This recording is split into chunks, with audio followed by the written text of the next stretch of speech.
नमस्कार दोस्तों, कहानी संसार में आज सुनिए मोहन राकेश की कहानी जिसका शीर्षक है जीनियस। जीनियस कॉफी की प्याली आगे रखे मेरे सामने बैठा था।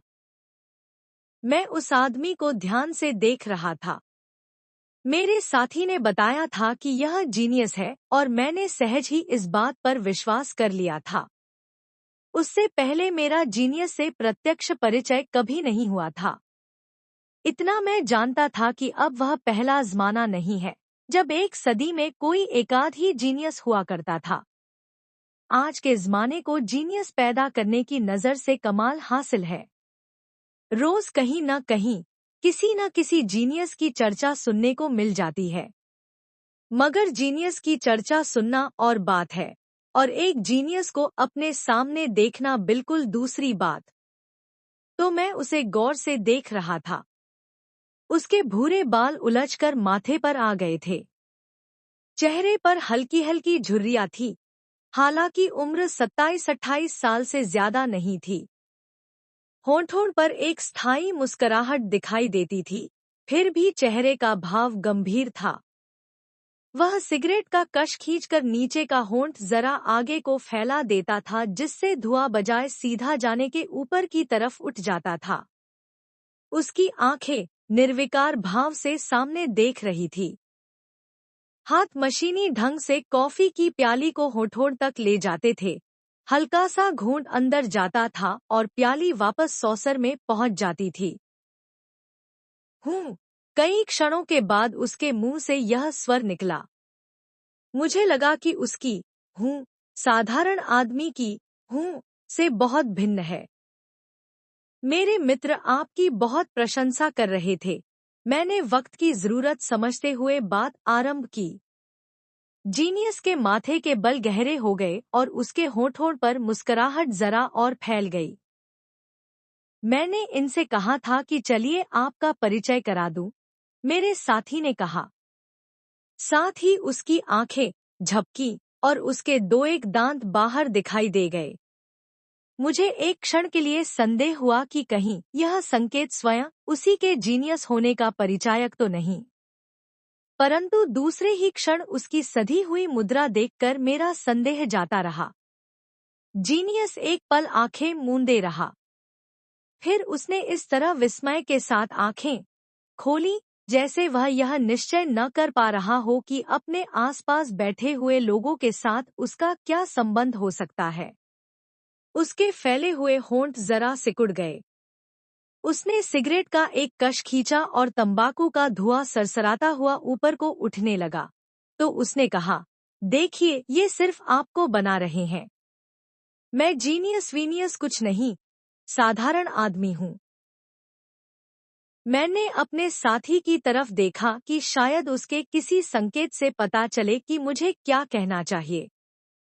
मगर वह दम साधे पत्थर के बुत की तरह गंभीर बैठा था। मैंने फिर जीनियस की तरफ देखा। वह भी अपनी जगह निश्चल था। बुशर्ट के खुले होने से उसकी बालों से भरी छाती का काफी भाग बाहर दिखाई दे रहा था।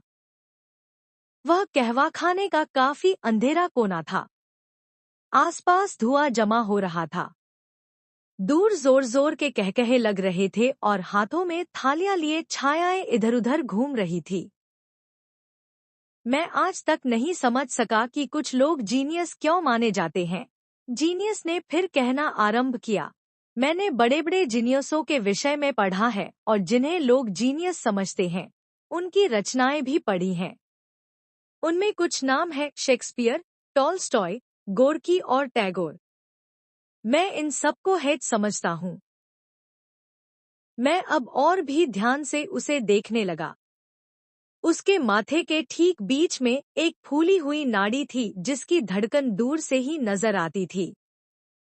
उसकी गलौठी बाहर की निकली हुई थी। बाईं आंख के नीचे हल्का सा फफोला था। मैं उसके नक्श अच्छी तरह ज़हन में बिठा लेना चाहता था। डर था कि हो सकता है फिर जिंदगी भर किसी जीनियस से मिलने का सौभाग्य प्राप्त न हो। शेक्सपियर सिर्फ एक वर्ड था। दो कश खींचकर उसने फिर कहना आरंभ किया। और अगर मर्लो वाली कहानी सच है तो इस बात में ही संदेह है कि शेक्सपियर शेक्सपियर था। टॉलस्टॉय, गोर्की और चेखव जैसे लेखकों को मैं अच्छे कॉपीइस्ट समझता हूँ, केवल कॉपीइस्ट और कुछ नहीं, जो जैसा अपने आसपास देखा उसका हूबहू चित्रण करते गए। इसके लिए विशेष प्रतिभा की आवश्यकता नहीं। टैगोर में हाँ, थोड़ी कविता जरूर थी। वह खुलकर मुस्कराया। मेरे लिए उस मुस्कुराहट का थाह पाना बहुत कठिन था। पास ही कहीं दो एक प्यालियां गिरकर टूट गईं। एक कबूतर पंख फड़फड़ाता हुआ कहवाखाने के अंदर आया और कुछ लोग मिलकर उसे बाहर निकालने की कोशिश करने लगे।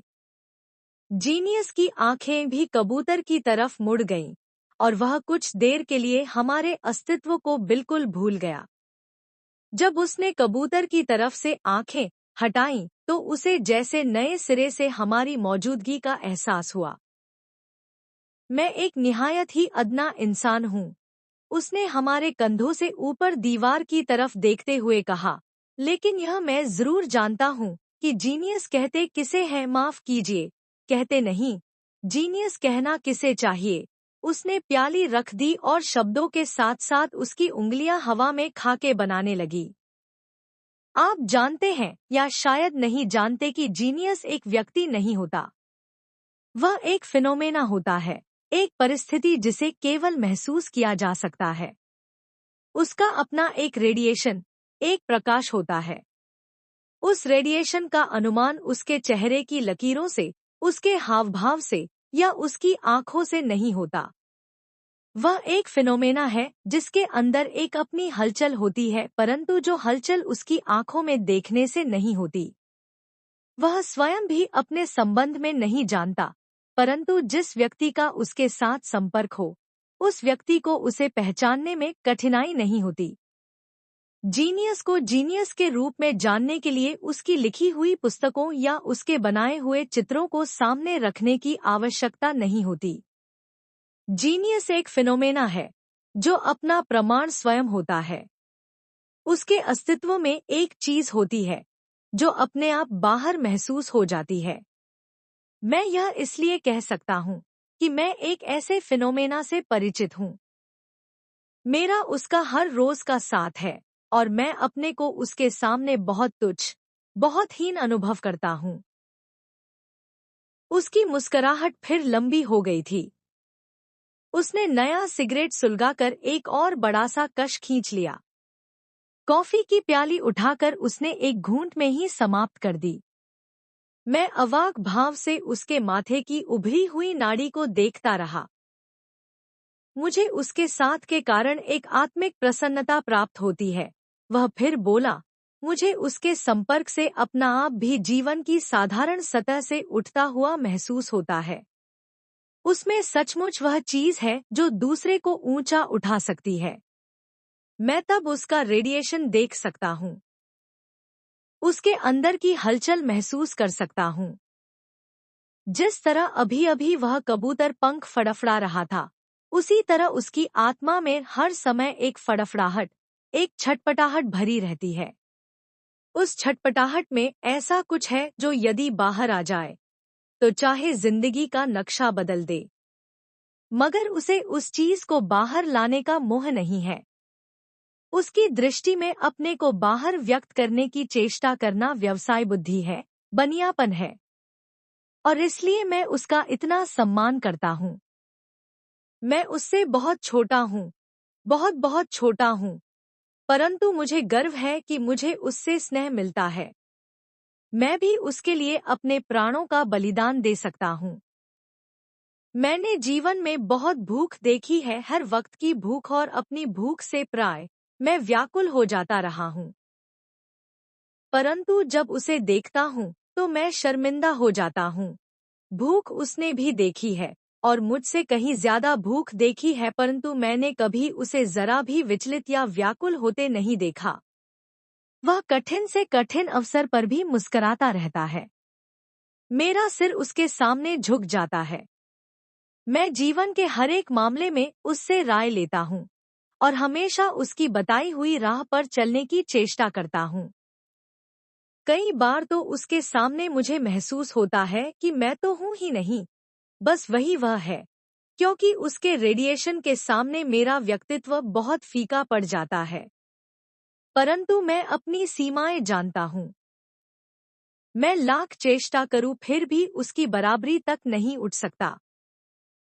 उसके दांत आपस में मिल गए और चेहरा काफी सख्त हो गया। चेहरे की लकीरें पहले से भी गहरी हो गईं। फिर उसने दोनों हाथों की उंगलियां आपस में उलझाई और एक बार उन्हें चटका दिया। धीरे धीरे उसके चेहरे का तनाव फिर मुस्कुराहट में बदलने लगा। खैर, उसने उठने की तैयारी में अपना हाथ आगे बढ़ा दिया। मैं अब आपसे इजाजत लूंगा। मैं भूल गया था कि मुझे एक जगह जाना है। मगर मैं इतना ही कह पाया। मैं तब तक उसी अवाक भाव से उसे देख रहा था। उसका इस तरह एकदम उठकर चल देना मुझे ठीक नहीं लग रहा था। अभी तो उसने बात आरंभ ही की थी। आप शायद सोच रहे हैं कि वह व्यक्ति कौन है जिसकी मैं बात कर रहा था। वह उसी तरह हाथ बढ़ाए हुए बोला, मुझे खेद है कि मैं आपका या किसी का भी उससे परिचय नहीं करा सकता। मैंने आपसे कहा था न कि वह एक व्यक्ति नहीं, एक फिनोमेना है। अपने से बाहर वह मुझे भी दिखाई नहीं देता। मैं केवल अपने अंदर उसका रेडिएशन ही महसूस कर सकता हूँ। और वह हाथ मिलाकर उठ खड़ा हुआ। चलने से पहले उसकी आंखों में क्षण भर के लिए एक चमक आ गई और उसने कहा, वह मेरा इनर सेल्फ है। और क्षण भर स्थिर दृष्टि से हमें देखकर वह दरवाजे की तरफ चल दिया।